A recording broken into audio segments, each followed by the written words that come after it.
Hello, thank you for joining me today. My name is Dennis, and welcome to my art channel. Today we're going to be getting into something a little bit different. I've been doing paintings the past few months on this channel, but the weather wasn't so nice today, so I decided to go for something a little bit chiller and indoors. I found this old pad of paper, one that's intended for pens and markers. It's a bit different than the watercolor paper that I've been using.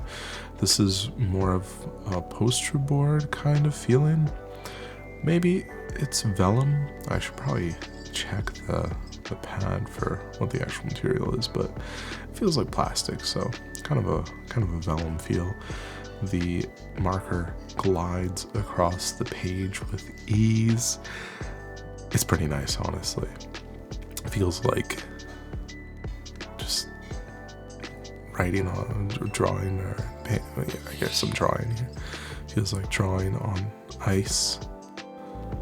Just a slick, smooth surface. Coming in, I've got a few lines to start using the broad part of the markers. These are double-sided Copics, so they've got a flat tip and a brush tip. So even though I am drawing here, I could do a bit more of an expressive mark, an expressive kind of stroke with the brush pen aspect of it. And I do tend to prefer that tip, and I'll be using it for the most part throughout this process.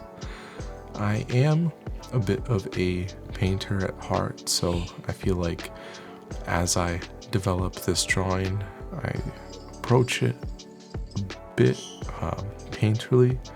This would be the word. I'm trying to fill in a lot of these areas of color, and I can't just lay one line down. I have to follow it up with something else, and I can't just lay one color down. I need some more. I need some dynamicism in there, something to bounce lines off of each other and give a feeling or an illusion of depth, or like something's coming out of the page at you. Something along those lines. Really, the only, I guess, rule that I placed for myself for this piece of artwork is I wanted to use every color marker that I have.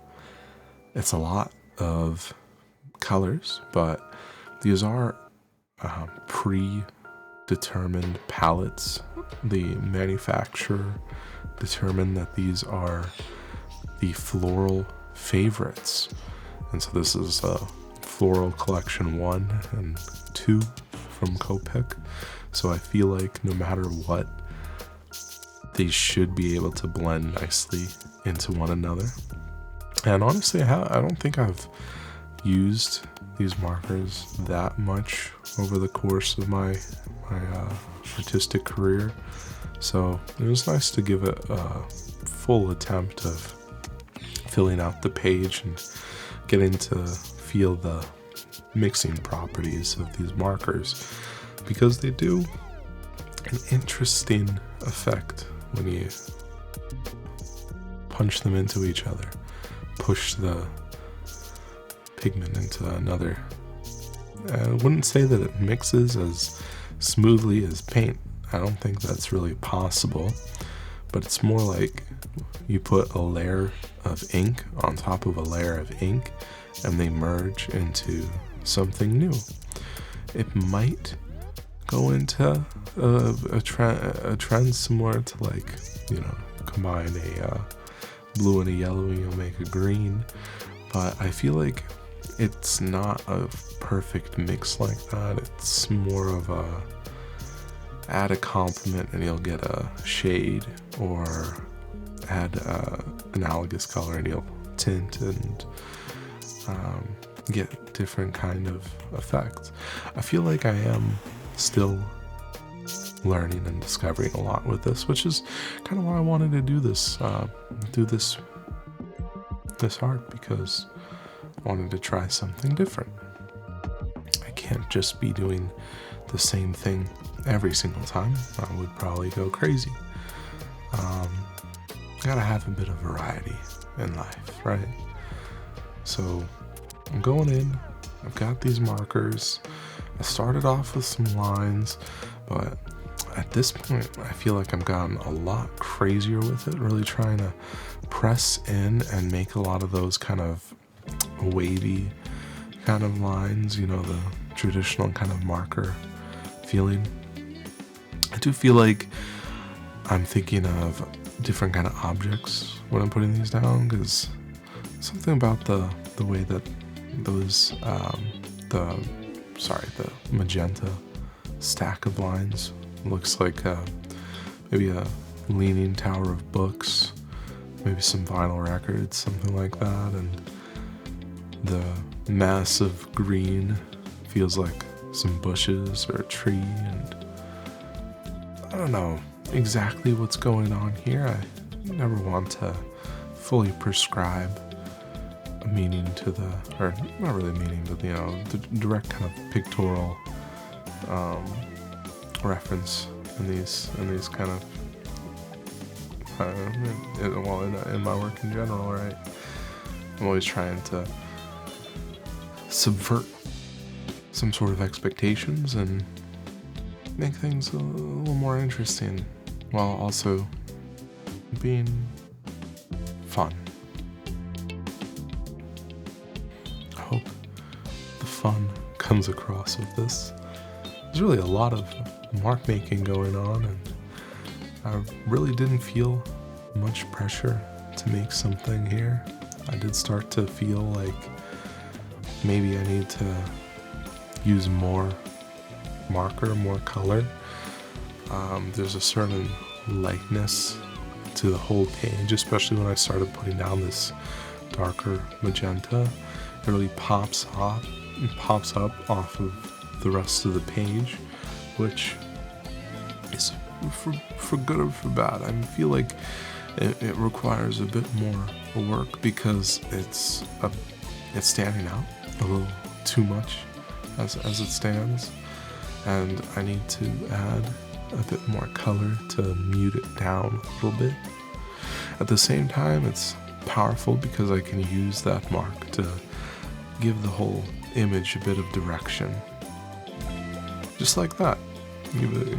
That I feel like just those two marks anchored that whole section. Like it was floating before, and now it lives there properly. It has the space that it deserves. That it's always belonged there. I feel like that's a good point. For me, at least, that's something that I'm searching for in my art, is putting down a couple of lines and feeling like, oh, that's better than it was before. That's a change that I like. And I might pause there. I might not do anything else. Or maybe after doing some more changes, I'll come back and feel like, needs a little more. Maybe needs a little less. I can't erase the markers though, so it's probably just going to be a little more. You know how it is though.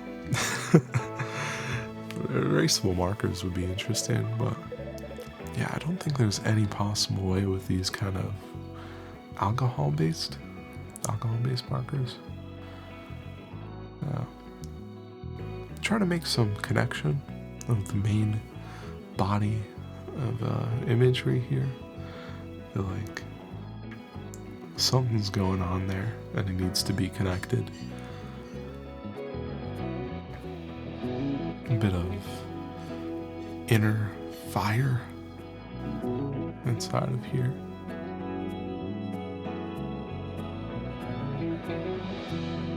At this point, I'm just trying to go in and spot out and fill in any little points that are bare, any blank spots peeking out in corners or edges, in between strokes and intersections. there's some spots where you can see it's like a white dot. And the thing is, as I was going into those little spots, I realized that a lot of the times it's not the paper. It's not a totally clear area. It's just the contrast of how thickly saturated so much of the page is now, that some of those lighter yellows, lighter greens, the lighter blue, those kind of spots have turned into actually light areas looking almost white compared to the darker blues, reds, and greens. But yeah, I feel like at this stage, come to a close. I genuinely appreciate your checking out this video and joining me for this artistic adventure.